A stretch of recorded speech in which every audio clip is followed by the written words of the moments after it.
Yo mga tropa, sobrang solid ng debut ni Luka Doncic sa Lakers matapos yung blockbuster trade. Sa unang game niya, dinomina ng Lakers ang Utah Jazz 132 laban sa 113 sa Crypto.com Arena.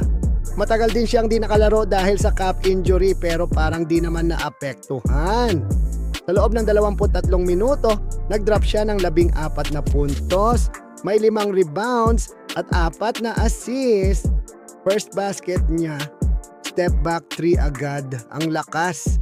Ang ganda ng chemistry nila ni LeBron. May isang play pa na nagbigay siya ng insane 3/4 court assist kay Bron. Parang matagal na silang magkasama. Sabi nga ni Coach JJ Redick, alam ko may konting kaba si Luka pero ang ganda ng laro niya tonight. Grabe yung suporta ng Lakers fans. Ang dami agad